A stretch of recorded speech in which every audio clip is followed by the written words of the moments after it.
नमस्ते प्रणाम दोस्तों, मैं ग्वाल आरबी। दोस्तों खबर आ रही है भोजपुरी के मेगा स्टार खेसारी लाल यादव जी की ओर से, जिनकी एक बहुत ही जबरदस्त और शानदार मूवी संघर्ष 2 का एक बहुत ही जबरदस्त और बवाल गाना आप लोगों के बीच में रिलीज हो चुका है।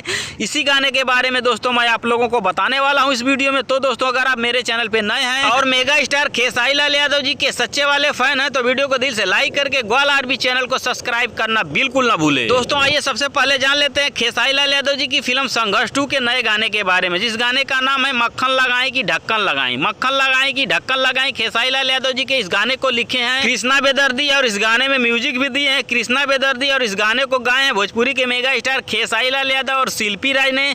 बताया अभी जा रहा है कि खेसारी लाल यादव जी का ये भी गाना बहुत ही जबरदस्त और बवाल होने वाला है, जो कि ये भी गाना भोजपुरी दर्शकों को काफी ज्यादा पसंद भी आने वाला है, क्योंकि दोस्तों इस गाने के स्टार कास्ट में नजर आएंगे भोजपुरी के मेगा स्टार खेसारी लाल यादव और मेघा श्री। मगर खेसारी लाल यादव जी के इस गाने को लेकर एक बहुत ही बड़ी खुशखबरी आ रही है। खुशखबरी है कि खेसारी लाल यादव जी का गाना मक्खन लगाएं कि ढक्कन लगाएं, इस गाने को आप लोगों के बीच में अभी अभी रिलीज कर दिया गया है। जी हाँ दोस्तों, अभी अभी रिलीज कर दिया गया है 11 अगस्त 2023 को सुबह 6 बजे वर्ल्ड वाइड रिकॉर्ड भोजपुरी के यूट्यूब चैनल से। तो दोस्तों आप लोग इस गाने को एक बार जरूर सुने और देखें, बहुत ही जबरदस्त और बवाल गाना होने वाला है खेसारी लाल यादव जी की फिल्म संघर्ष 2 का। तो दोस्तों खेसारी लाल यादव जी की फिल्म संघर्ष 2 के इस गाने के बारे में मेरे द्वारा बताई गई जानकारी आप लोगों को कैसी लगी नीचे कमेंट करके हमें जरूर बताएं। धन्यवाद दोस्तों।